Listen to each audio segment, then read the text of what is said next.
Halo guys, balik lagi sama gue Regis Rizal. Udah cukup lama ya sejak uploadan video gue yang terakhir itu sekitar 3 minggu lalu, yang upgrade TB 30 mili. Kalian bisa cek di pojok kanan layar. Dan ini adalah video update terkini soal motor gue. Jujur motor ini nggak ada yang berubah ya, paling itu doang tuh. Ini aeroscope, tapi bukan karbon beneran, ini karbon Kevlar. Dan gue sangat suka bentuknya. Selain itu, sisi eksterior tuh nggak ada yang gue rubah sama sekali.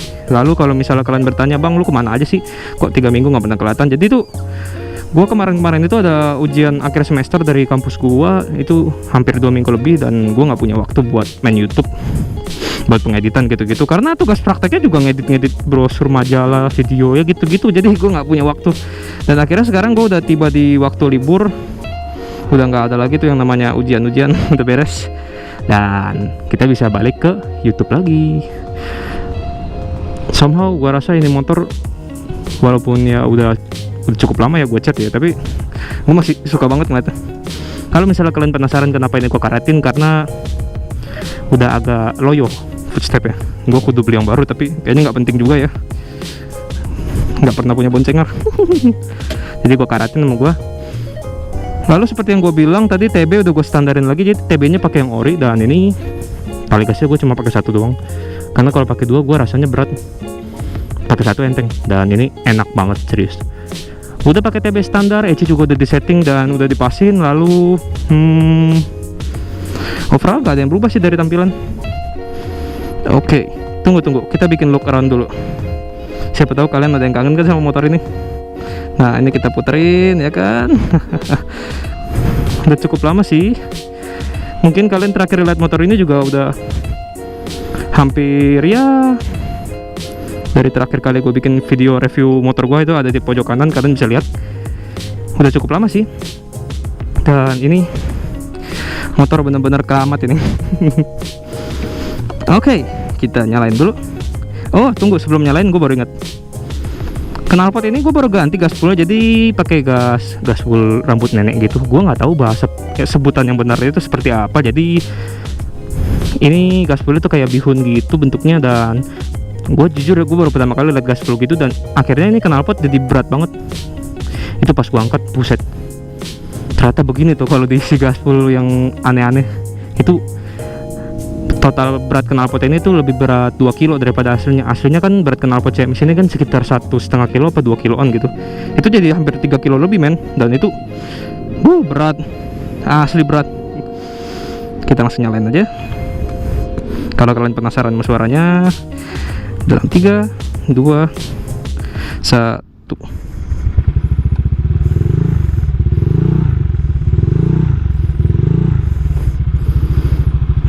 Nice.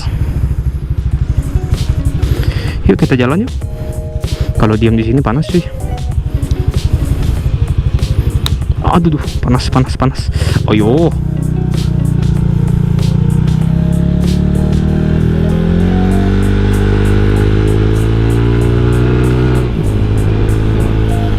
Adem.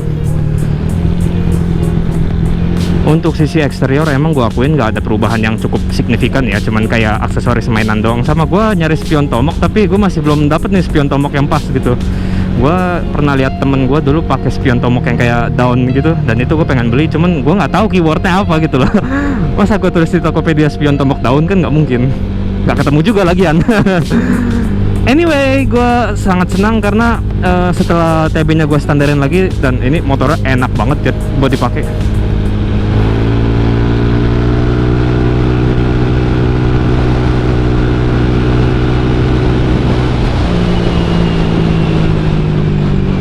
Iya, jadi enak banget. Nah, kalau untuk sisi interior tuh, interior mesin ya, kayak dalaman mesin itu udah ada beberapa yang gua rubah. Kayak kop busi itu gua pakai punya Kawasaki Ninja RR. Itu rekomendasi dari temen gua. Businya itu tanpa resistor ya, jadi apinya tuh cukup besar kalau lo gabungin sama busi yang iridium gitu ya. Lalu businya juga udah gue upgrade. Jadi kemarin tuh gue sempet beli busi kan, ingat kan kalian busi gue yang pertama tuh yang saat mesin ini di bore up, gue kan beli busi iridium. Ternyata iridiumnya salah beli cuy, itu buat Revo CPR 8. Akhirnya gue ganti ke busi Brisk Excellent. Bener gak gue nyebutnya ya? Gue emang nggak punya video untuk businya sih, tapi kalian bisa lihat fotonya di layar. Itu jadi ujungannya tuh ke tekukannya kan, umumnya kan busi kan kayak tekukannya di ujung kan, ini kayak botak aja gitu udah menandakan bahwa wah ternyata ini emang busi buat balap loh. Bentuknya tuh kayak gini.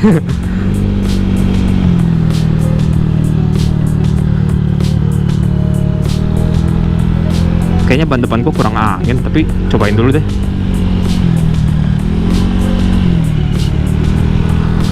Enggak kurang angin.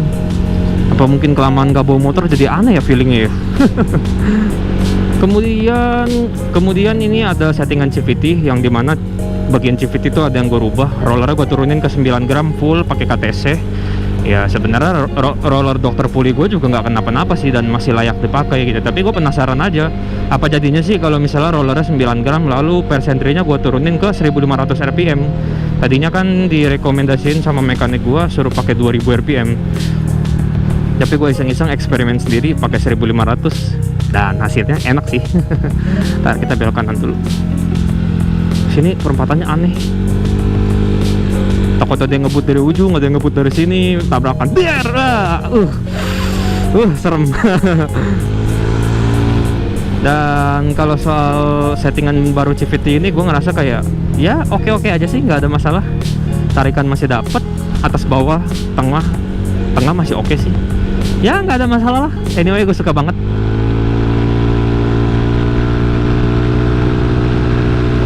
Pokoknya kalau udah masuk 100 makin narik ini motor.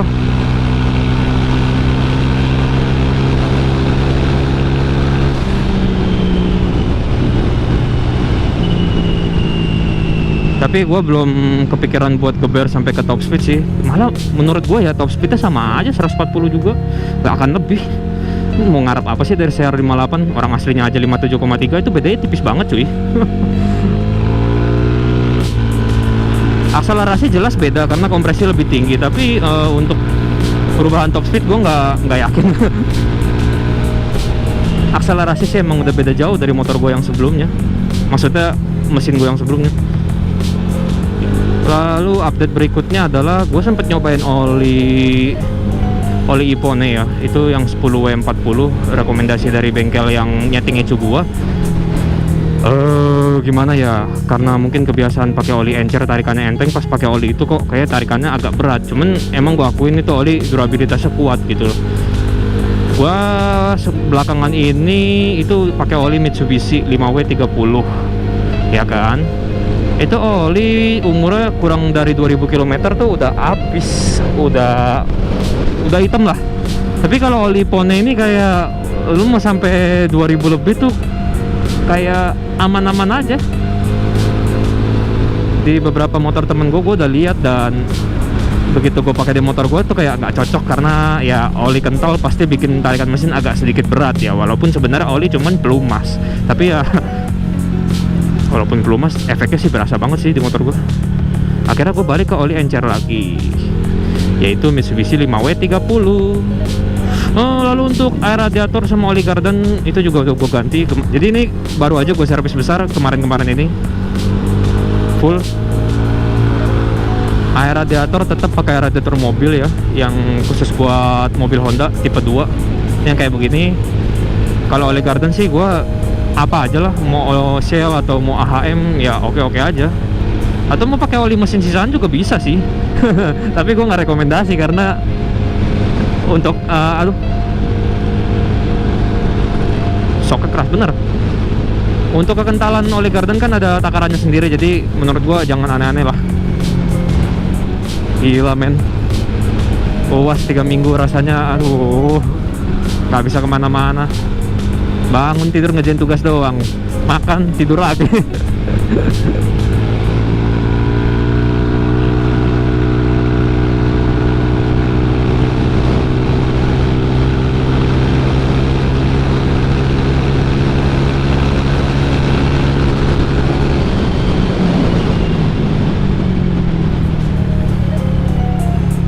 Kita ambil kanan aja lah, lebih asik jalan.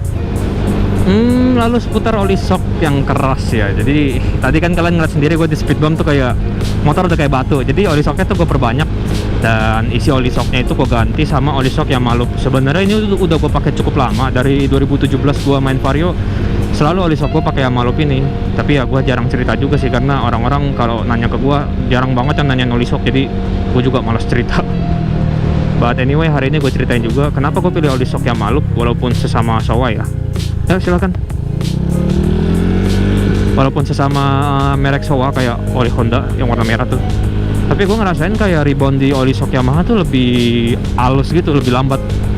Ya mungkin karena stereotip motor kali ya, Yamaha kan selalu ngincer handling sementara Honda ngincer nyaman. Jadi oli shocknya juga karakternya beda gitu loh.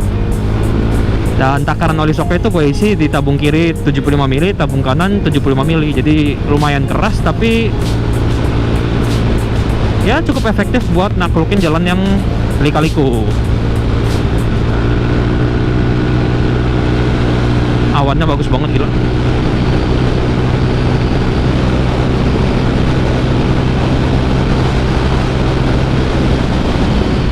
Ini anginnya kenceng banget, astaga. Ini jalan yang ke arah sirkuit BSD, tapi hari ini gue nggak ngetes top speed ya. Jadi hari ini cuman kayak jalan-jalan biasa, nikmatin ya waktu, karena udah lama juga gue nggak bawa motor jalan-jalan ngevlog gitu kan. Dan ya ini settingan shock barunya enak sih. Gue nggak gitu suka karakter Pirelli ini, setelah sekian lama akhirnya gue pakai ya. Gue tahu kelemahan ban ini dan gue nggak gitu suka, tapi karena settingan shocknya baru, jadi ya ban depannya licin ini nggak gitu licin. Jujur gue juga kaget sih tahu ban depannya licin begini. Loh nggak kelihatan tuh gajrukannya. Asli dulu ini Pirelli setelah gue pakai agak lama ya, ternyata depannya tuh licin sekali cuy. Gue hampir mau jatuh itu lusa lalu gara-gara belok di jalanan beton. Jalanan beton juga bersih, dan itu ban depannya hilang grip aja gitu, nggak jelas.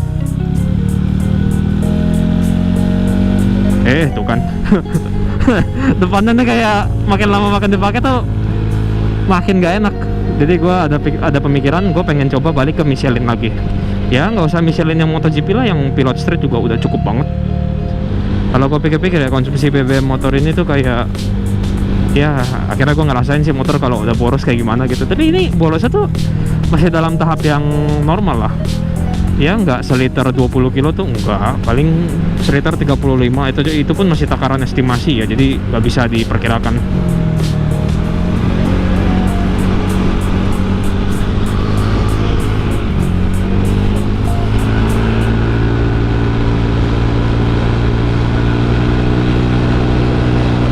Pagi ini kok anginnya kenceng banget ya.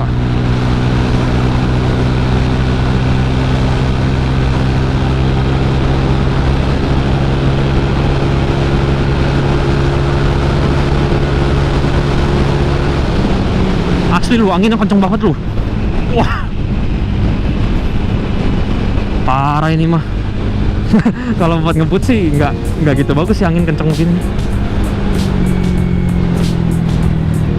Tahu ya, BSD ini aneh, kadang angin bagus, kadang anginnya kosong gitu ya, kadang anginnya kenceng banget. Jadi ya wajar aja sih di BSD banyak yang celaka gitu kan. Mungkin karena angin ini juga kali ya, nggak tahu sih, cuman feeling gua aja ya. Kalau kalian punya pendapat yang berbeda ya boleh tulis di kolom komentar lah.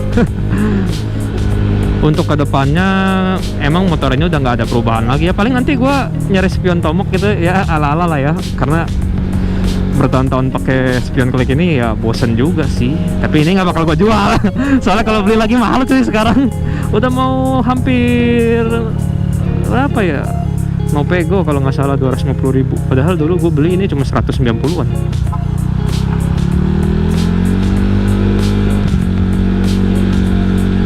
Nih buat kalian kalau yang penasaran sama tarikan awalnya, gue akan masukin timer juga ya. Jadi tunggu, pasin dulu RPM nya. Bensin gue langsung turun dulu. Oke, 3, 2, 1.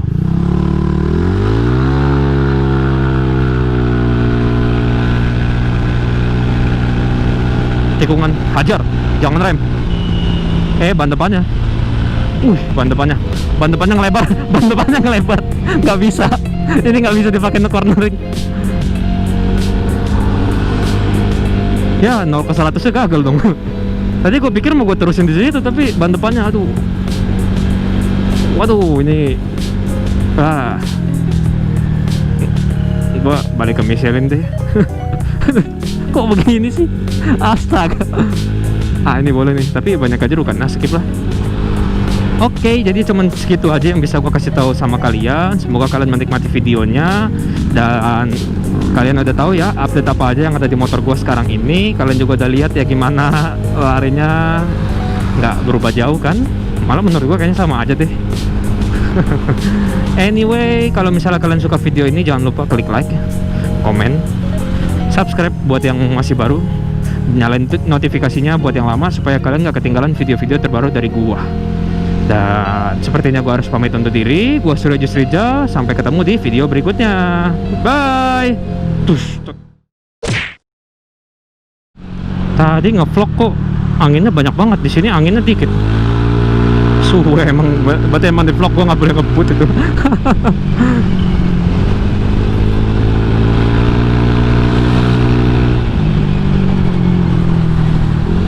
Banyak batu di sini, terlalu berbahaya.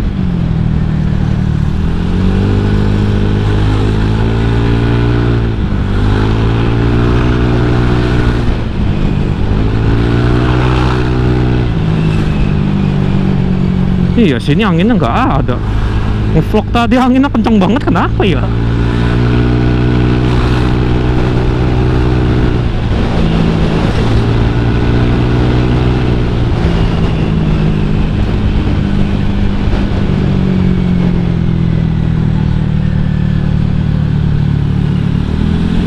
Buangnya pada jauh-jauh banget ke kiri semua, gel.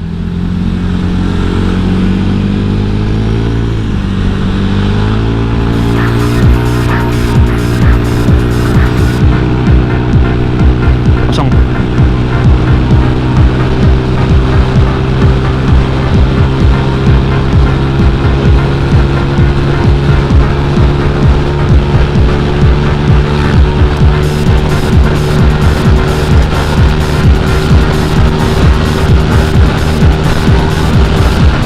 Oke loh. Wah.